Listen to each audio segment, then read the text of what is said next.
आदमी और दूसरी तंजीमों ने जो प्रोग्राम ऑर्गेनाइज़ किया था मालेगांव बंद का, उस प्रोग्राम में शहर की सभी दीनी तंजीमें, मजहबी तंजीमें शामिल थी, इसलिए कि वो आप सल्लल्लाहु अलैहि वसल्लम की शान में गुस्ताखी के खिलाफ एक प्रोग्राम था। और उस प्रोग्राम में पुरअमन तरीके से वो पूरा प्रोग्राम हुआ बंद का। उसके बाद जो तशद्दुद हुआ, उससे ना ऑर्गेनाइज़र का कोई लेना देना था, ना ही जो लोग हिमायत दिए थे उन लोगों का कोई ताल्लुक़ था उस बात को लेकर। हुआ ऐसा कि बंद कामयाब था। और आप लोग एक बात ध्यान में रखो कि उस बंद में अगर कोई प्री प्लान होता, कि जुलूस निकालने का कोई प्रोग्राम होता, तो जनता दल के कारपोरेटर्स, जनता दल के दूसरे ओहदेदारान सभी लोग उसमें शामिल होते। उस वक्त इंतज़ामिया ने ये बोला था कि यार पुलिस डिपार्टमेंट से बातचीत की हुई है, उन्होंने कहा है कि 25-30 लोग आके निवेदन देंगे, और 25-30 लोग ही निवेदन के लिए गए। मगर जब वहाँ पहुँचे शहीदों की यादगार के पास, अशोक स्तंभ के पास, तो वहाँ गर्दी हो गई अपने आप। और इंतज़ामिया जो ऑर्गेनाइज़ किया था, ये लोग निवेदन देने गए, निवेदन दे के आने के बाद जब गर्दी होने लगी तो प्रोग्राम को ख़त्म कर देने की बात थी, और उसी वक्त प्रोग्राम वहाँ ख़त्म कर दिया गया। प्रोग्राम ख़त्म होने के बाद वहाँ दुआ हुई और सब लोगों को कहा गया कि अपने अपने घर जाएं और अपनी अपनी दुकानें खोल लें। उस वक्त तक कोई भी तशद्दुद का वाक़या नहीं हुआ था। उसके बाद जब सब लोग चले गए और आईजी साहब जो है, उन्होंने भी जो उनका पहला बयान आया उसमें उन्होंने ये कहा कि यार जो ऑर्गेनाइज़र थे उन्होंने निवेदन दिया और उसके बाद वो अपने अपने घरों पर चले गए, और यही सच्ची बात है। उस प्रोग्राम के हो जाने के बाद मेरा पहले से ही एक प्रोग्राम तय था।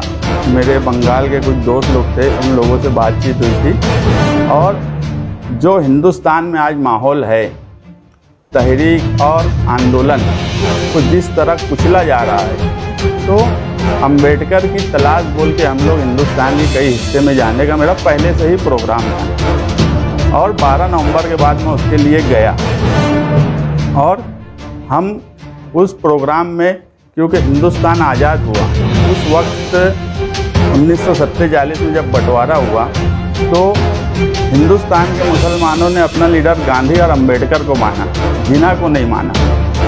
और गांधी और अंबेडकर का अपना एक नज़रिया था।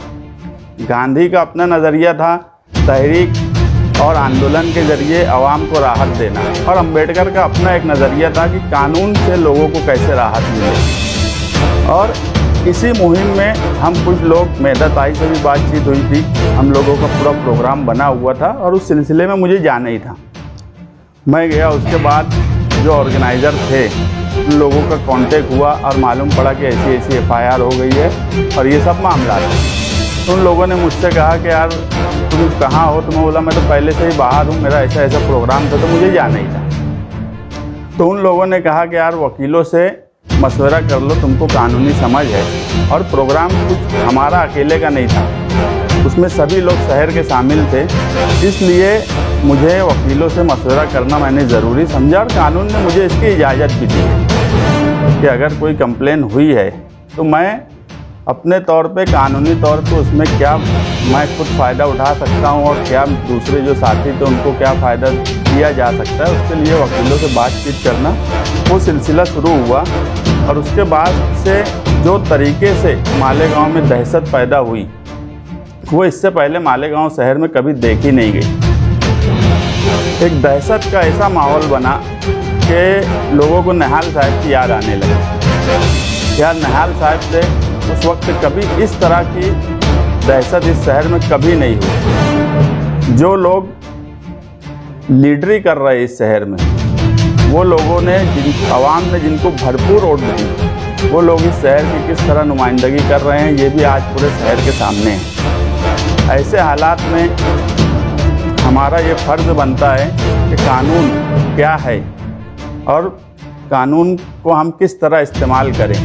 और मेरी जो, हमारा जो अम्बेडकर को तलाश मुहिम थी, वो इस FIR में ही आ गई कि यार अब आज के गांधी को अम्बेडकर की ज़रूरत है।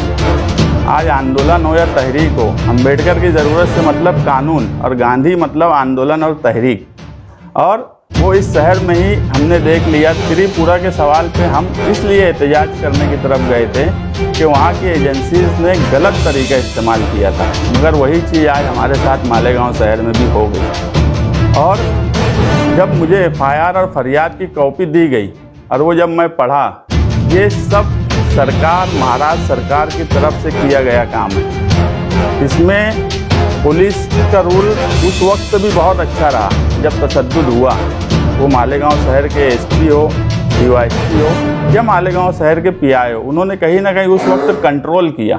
मगर उसके बाद जब सरकार का दबाव आया, आप एफआईआर की कॉपी अगर देखेंगे तो उसमें सब दीनी तंजीमों के नाम हैं। उसमें सियासी पार्टियों के सिर्फ 2 ही नाम हैं, एक जनता दल, एक एमआईएम, जबकि ऑफिशियल राष्ट्रवादी का लेटर भी था हिमायत का, अखबारों में भी आया, कांग्रेस का भी लेटर था, मगर उसके बाद एफआईआर में इन 2 पार्टियों का नाम नहीं लिखा गया। इसका मतलब है कि सरकार की तरफ से ये सब एफआईआर की कार्रवाई की गई, जो कि गलत तरीके से की गई। 5-5 एफआईआर दाखिल की गई और लोगों को हैरान और परेशान किया गया। जिसका जो जुर्म था उस पर वही कलम लगती तो ठीक था।